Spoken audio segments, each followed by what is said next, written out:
pase, pierna derecha, directo al arco, ¡golazo! ¡Golazo!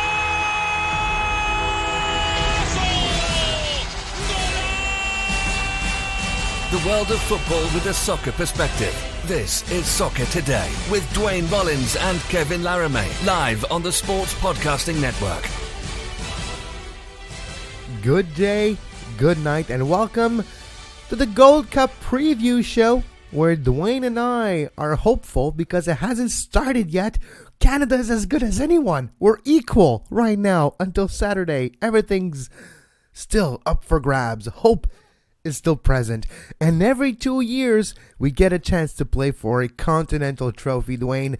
And this is the first time since 2009, I believe, that this tournament does not qualify a team for the Confederations Cup. The Confederations Cup being, well, dead, doesn't exist anymore. It's scrapped. But this tournament, what's up for grabs? You're saying, well, the best team in CONCACAF, the best team in North America and the Caribbean and Central America. And it's our tournament, Duane. It's ours. It's our tournament. Well, no, yeah. I mean, look, if you're an American listening to this, you're probably a little more woke, so to speak, to steal a phrase than many American fans. But there's nothing that betrays like how different a lot of U.S. fans, and I'm saying that not all, I'm saying a lot, view the world of the game when they completely dismiss the importance of this tournament. It makes me insane. It's the Continental Championship, for God's sakes. Yes, I know it's not the strongest region, but it's still our Continental Championship. It is our Euro. I, as many, would like to see this expanded and have it every 4-year Pan-American Championship, Copa America, they called it last time. I would prefer a new name, a new branding of that if they were to do that. But I still would want to have a Gold Cup. I would want to have a Gold Cup every 4 years, and then every 4 years on the 2 years later, have that sort of North and South American combined championship. I think that would be the ideal scenario there. But to say there's no value to a Gold Cup, Kevin, is patently obscene. It's offensive to me, and, you know, the U.S. should have learned this lesson in the last qualifying. Although I don't think a lot of fans did down there. The lesson they learned is, oh, we suck and we didn't perform and our players didn't care, as opposed to maybe the rest of the region stood up and beat your ass that day, which is why I get a little bit tacky when sometimes this happens. When they get into this downward spiral, yeah, you should have qualified, and any other day you would have, because there was a lot of luck involved in Trinidad. But the rest of the region has something to say, and it's getting better, and you damn well better go into the Gold Cup with your, fully ready to play hard, because there is no sure thing that the U.S. is going to the final of this thing. Mexico, we'll see. But there's no sure thing the U.S. is going to the final of this thing. The 2019 World Cup will be in 3 different countries this year. If we go back to 2015 Gold Cup 4 years ago, it was the first time that there was a game in Canada. It was the first time there was a game in the Gold Cup outside of the USA in forever, not being Mexico. So this year, there's going to be game from the group stage in Jamaica and in Costa Rica. It is a new beginning for this tournament in that region, and it's fun to finally see games from this tournament outside of big American football stadiums in the United States.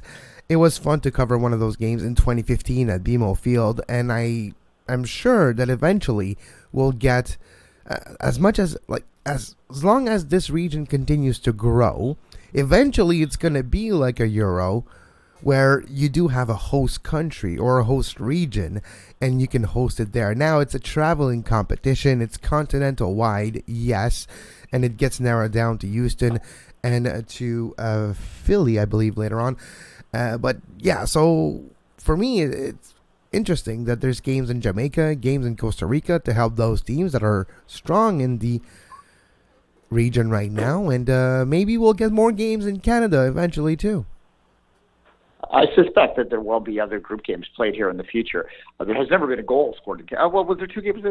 Yeah, there was a 2-game series. I forgot about that. They played the early game too here in Toronto. I just didn't quite make it out of the pub in time, so I wasn't quite covering it in the same way Kevin was that day. At any rate, we're covering it in a different way. Mine with a lanyard and a little plastic thingy. Yours with a scarf and a flag. But we're covering it anyways. Yes, nonetheless. So that was a dull 0-0 draw that Canada needed to win to advance. The less said, the better. Look, it's been said many places before, and I think it's well understood that the reason CONCACAF plays these games all in the United States for the most part is financial. They use the Gold Cup to fund a lot of their other programs. They will argue that without doing this for the Gold Cup, they might not be able to afford U17 women's championships, which, that's kind of an excuse and true all at the same time. I would like to see this held singularly in a single country, and I do believe actually that Canada could run a profitable Gold Cup all on its own if you hubbed it into 4 centers. Maybe you go Vancouver, Edmonton, Toronto, Montreal, have an East and a West, and then have the brackets there. I think you could probably have a pretty profitable Gold Cup held in this country. The same in Mexico. So I don't quite buy into that it has to be in the U.S. situation, but it is easier for them to be in the U.S. and they can get a little higher prices, I guess. So that's what they do. And we have to be honest too. Where's the marketing and the base of operation of the region? It's Miami. CONCACAF is situated in Miami because it's easier to travel to Caribbeans, and this is why Miami is a hub for I guess boardrooms of soccer entities. But you do have a certain amount, Duane, of I think.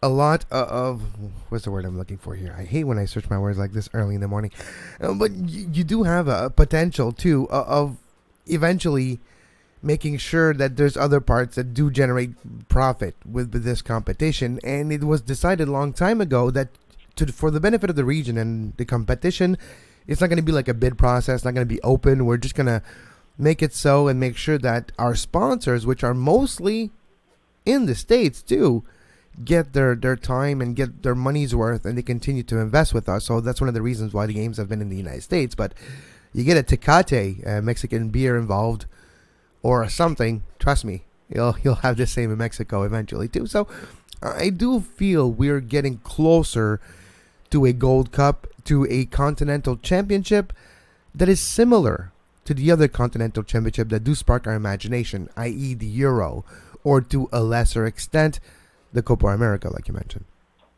Yeah, and I think before we get into the tournament as a meet, I think the 2025 Gold Cup, if they do keep on the cycle that they're currently on, will likely be held in the 3 countries that are hosting 2026. So that's a few years ahead, though. I don't want to, rush my life to think about that too much right now. But in terms of 2019, 1 year at a time is fine. There's a lot of soccer going on. Kevin and I were joking about that earlier on, that this kind of sneaks up on us every time because there's just so much that you just forget. It used to be, I remember, pre the MLS teams coming to Canada, my focus would be, on 1 game a week in Europe, and I'd be so geared up for a Gold Cup for months and months and months on events. You'd think about it because you wouldn't have, the women weren't at the same prominent level then either. So it was really just, that's all we had.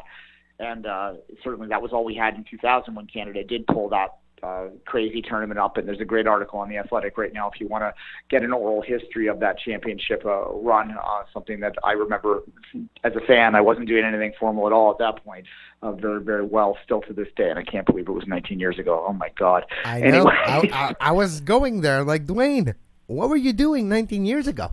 That was going to be my question. What were you doing when you saw Jason DeVos and the company dressed in a very plain white kit winning the World Cup? No, that's not true. But the Gold Cup, we did win it. The only ever international trophy for Canada in 2019. 19 years ago. In 2000, 19 years ago. Yeah, it was very early 2000. It was January 2000. They used to hold in the winter back then. So it was nearly 20 years ago, as you say. What was I doing? I was watching it at home, and I immediately... On what? My memory of... You were watching it on what? Was it on TV? Television, yeah. There wasn't no streaming. In 2000, one soccer didn't exist. It was on Sportsnet. Jerry Dobson was the call. Jerry Dobson and Craig Forrest was on the field, but it was definitely Jerry Dobson. I don't know. Craig Forrest was in color net. Guy was. Yeah. Yeah, I watched it on TV, and then I immediately, like many people, went to the Voyageurs board. Oh my this God! is the peak time of the Voyageurs board at the time, where that Boards. was primarily where you went to get your information on Canadian soccer. There were no blogs. This is pre-blogging. Like, blogs did not exist as a concept in 2000, let alone as people doing it. Napster was barely working in 2000. Like never mind watching things. You could barely get download things. Like, you remember how long it used to take you to download a picture in 2000? Took you like an hour. Like the Pamela Anderson picture that we all downloaded when we were kids, took about an hour to download. Yeah, you used to get the slow reveal. Ooh, what's happening? Anyway, enough of that. But no, my memory of that Gold Cup in terms of the TV coverage was that it was only after the Mexico game was on, and I believe that was on a Saturday or a Sunday. And then I don't think they were even scheduled to play the semifinal on the network, and they squeezed it in. They got it on Sportsnet, so we were able to watch it. And people that don't remember, that's the game against Trinidad, the semifinal. They had no business winning that game. My God, Trinidad killed them in terms of stats and shots. That was Craig Forrest's shining moment of his career was that game. Stopped a penalty in it too. And then the final against Colombia, to the day I die, will never be completely convinced that Colombia wasn't playing the game half drunk still or something. But nonetheless, it was 2000. In Colombia in 2000, there was a lot of outside forces paying players sometimes to not necessarily play the way they should be, because of wager situation and because of other, okay, you owe us money anyways. How about you do not score in this game? We're just talking trash here, but it was a different time in the world of football, especially as well in South America in 2000. It's an unspoken worry that I think many people that saw those games wonder, but Canada won it. You cannot take the trophy away from us. The Mexico game was when they really won the Gold Cup in my mind, that because that golden goal by Richard Hastings, and any long-term Voyageurs, Richard Hastings' name will flow off, and instantly you will see that golden goal in your mind. It was a classic counterattack, top corner. You can still see the ball dipping over. That was the moment of the tournament more than the Colombia game, although certainly they did dominate the final. I mean, that's just take this at face value for now. They went in and won that game absolutely without question. It was the best game they played in the tournament because going in, they had to get a coin flip to get into the knockout stage, but it doesn't matter. Flags fly forever. Doesn't matter. The trophy's still in the case. The trophy is still in the Canadian Soccer Association office, and you cannot take the trophy away. Doesn't matter how it happened, but that's 19 years ago, almost 20 years ago, because of the winter schedule of the Gold Cup back then, which leads us to this year. Duane, I was joking starting the show today saying we still have hope. We're not eliminated yet, and that's a good thing. It's the young Canadian, the young Canucks are making their presence felt in Canada. They're making their presence felt in North America and in Europe as well. And now they will try to establish themselves as a good team in this region. We've seen the rise of Canada since John Herman took over a bit over a year ago. Now we're seeing the potential of the young kids. Before we start looking at the groups and the possibilities and who Canada plays, and we know they play Martinique on Saturday, but I do feel like we're going to see, expectations cannot be too high. I understand that, and I do think it's wise for us to damper the expectations a bit. But I'm excited just by the beautiful football Canada's going to play. When's the last time you heard someone say that? Well, never. Really, this is the first time that we've gone into a Gold Cup, we being Canada in this particular case, with any type of expectations, probably since, I want to say 98 or 99, it would have been around there, back in the later part of the last decade, or 2 decades ago now. Oh, sorry, 99. I mean, 2008-9 is what I meant. Sorry. Yep. The last part of the last decade, there was a little bit of expectations heading into those Gold Cups, and then they just went into the toilet, as we all know. The Giro Bernier generation. Yeah, what I call the wasted generation, or the selfish generation sometimes. So that 2008 cycle, that to me was, anyway, the site, they lost 8-1. We all know this, but the cycle before was worse. They had 2 points in the semifinal stage at that point. That era, though, the talent was there that we had a reasonable expectation. And of course, we did go to the semifinal famously when Atiba was onside. So that would be the last time we really went into a tournament with expecting something. But I think on the backs of what was, in context, a relatively successful Gold Cup last time out, Alphonso Davies breaking out, winning the Golden Boot, albeit with only 3 goals, obviously making the quarterfinals for the first time in 3 tournaments at that point, giving Jamaica less of an effort in that quarterfinal than we would have liked, a 2-1 loss, but nonetheless, getting to that knockout stage was a success. If Canada were to go and replicate that tournament in the same way and have the same feel coming out of it, I think we'd all be bitterly disappointed by it. We expect more. That doesn't necessarily mean they're going past the quarterfinals. I listened to TSN's preview of this earlier today, and I'm going to echo what they said, is that you can have the same bottom line result, a quarterfinal exit, and still show some success if they play on the front foot, if they play with confidence, if they go out, nobly to a team that just had a better day, then I think we'd be okay with this. But most of us, I believe, are really looking towards the possibility of getting back to a semifinal. And if they get to that semifinal, it's likely Mexico that they would face, and anything from there would be gravy, because this Mexican team is by far the best team in this tournament right now. It is not really that close. No, and you'll see. I do take some bold step and take a bold prediction later on, but there's some reasoning behind it too, and we'll get there when we get there. But how about we take a look at the group right now? You see on your TV screen if you were watching us on the telly or on your devices. If you're listening to us in podcast, well, here's Group A: Mexico, Canada, Martinique, and Cuba. It starts this Saturday.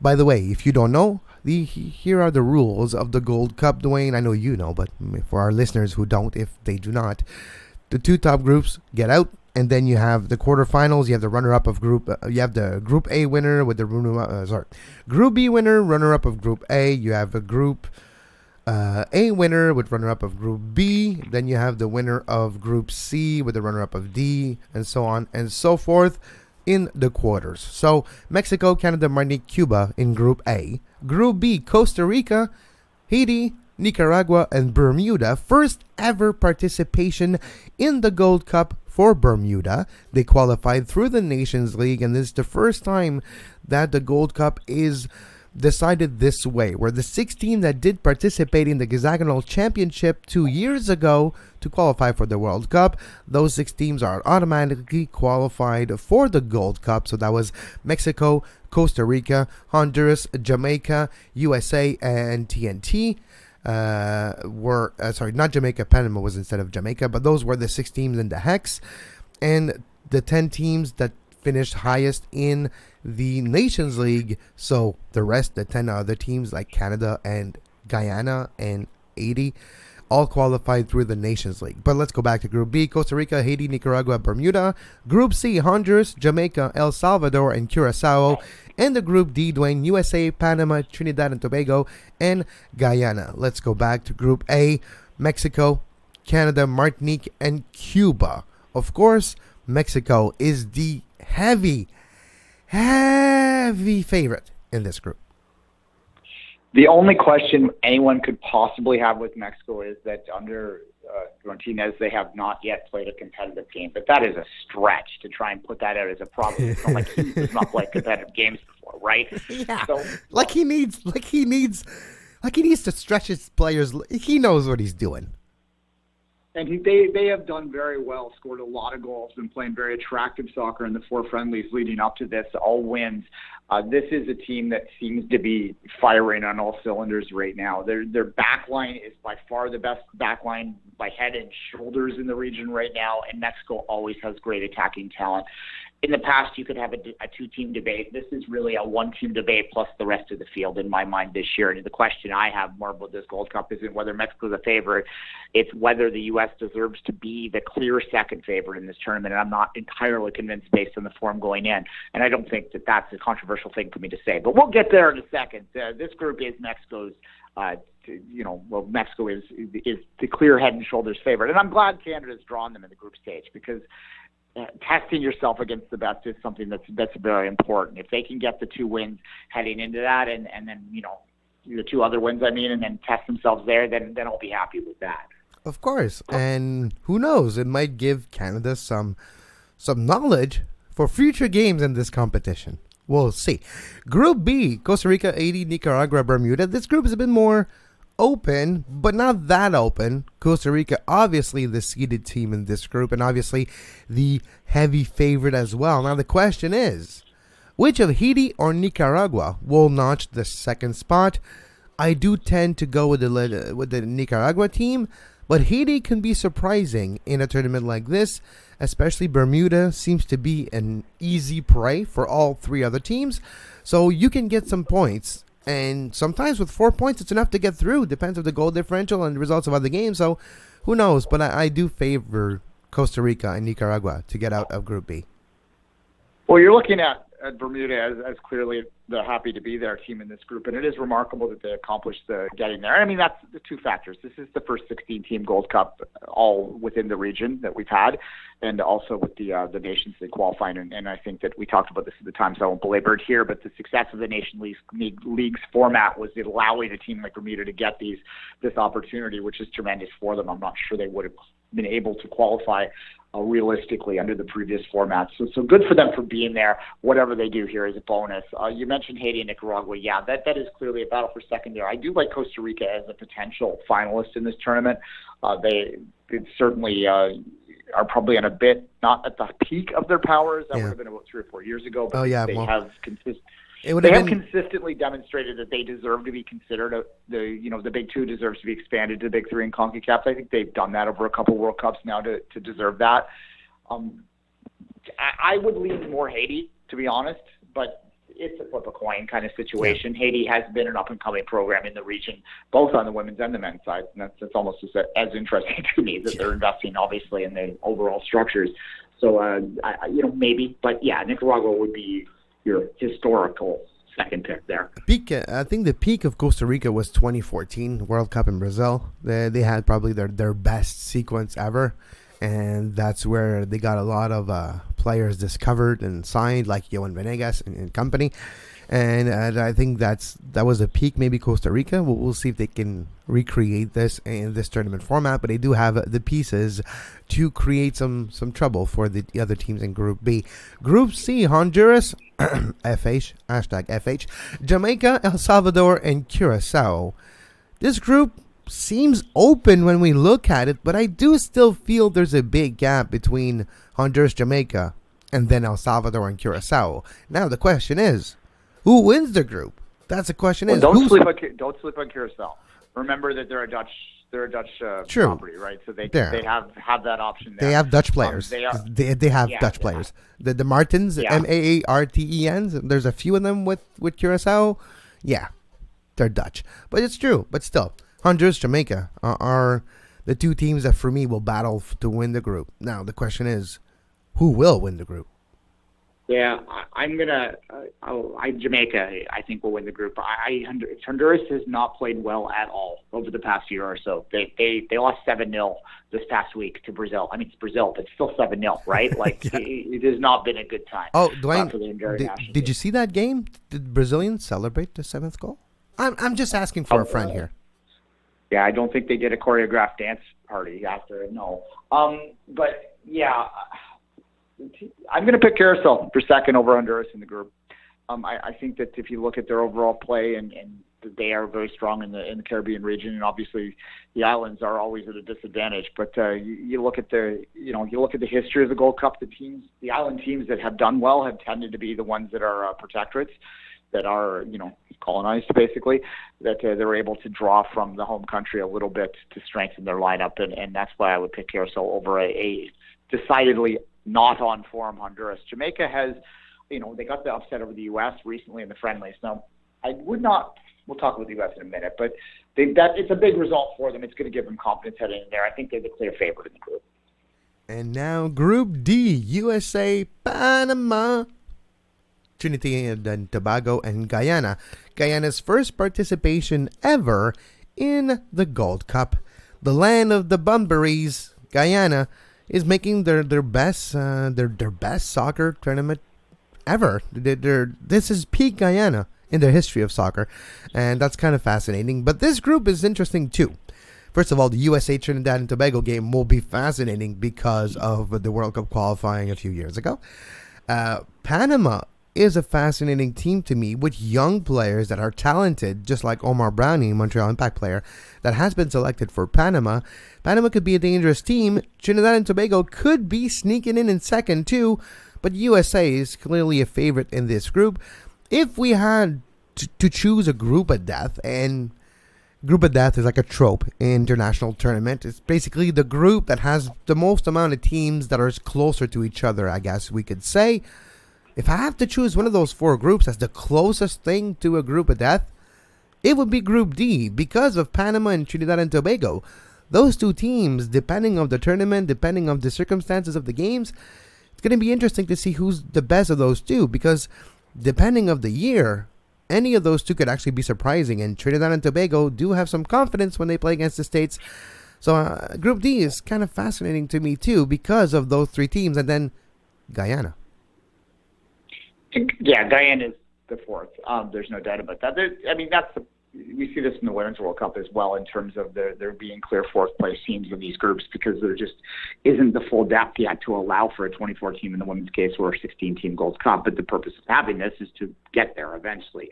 The U.S. is obviously the fascinating story in this. I do think they are the favorite to win this group still, despite the results in the friendlies heading. And you have to caveat those with the fact that they were playing sort of lineups that were bubble lineups to try and pick the final players on this roster. So it's, when you put your Bradleys, you put your Altidores into that mix, I think that they do have enough to win this group. Will they be dominant? Are they going to go deep in the tournament? That's different questions. And in terms of the group play, I'd be pretty stunned if they didn't find their way out as the top team in the group, or definitely top two. In terms of the second place team, you're right. This is a bit of a group of death in terms of who finds their way out second. Panama they had a golden generation, got to the World Cup. I don't think they're quite at the same strength as they were before. Trinidad and Tobago, they were never at a full strength. They were the clear 6 of 6 in the hex. So I do think it'll be kind of a flip a coin situation there. I'm going to lean Panama slightly, but the U.S. should have enough to get by these teams, particularly at home. Yep, it should be fascinating. Now, before we're going to use my picks for my bracket, because I have it in front of me, and I went chalk. So there's a high probability this could happen in the knockout stage, but let's just bear with me for a second, and we'll get there. So if it goes chalk, so if Mexico, Canada comes out of Group A, Costa Rica, Nicaragua comes out of Group B, Honduras, Jamaica, or inverted, Group C, and USA, Panama, Group D, the knockout stage will look something like this. Costa Rica versus Canada in the quarters, Mexico, Nicaragua in the quarters on the same side. On the other side, Honduras, Panama, and USA, Jamaica on the other side. Of course, the Gold Cup is usually made that USA and Mexico will face each other in the final, but you never know what can happen. Usually, it's usually okay. No, it's all normally, most of the time, 98% of the time. Here's my semifinals if things would go chalk, and then if things would go according to what I believe, or maybe what I hope, or maybe there's a bit too much projection on here, but Canada beats Costa Rica in the quarters and goes to face Mexico in the semis. Honduras beats Panama. USA beats Jamaica. We have Canada, Mexico, Honduras, USA in the semifinals of the 2019 Gold Cup, according to me. And then Canada beats Mexico. Canada qualifies for the first final since 1999 in the Gold Cup. And then USA beats Honduras for the first competitive game between the United States of America and Canada in 18 years, with a trophy and all the marbles at stake. I just dropped my paper. This is my dream. How about being this my wedding gift, Canada? Make it to the final.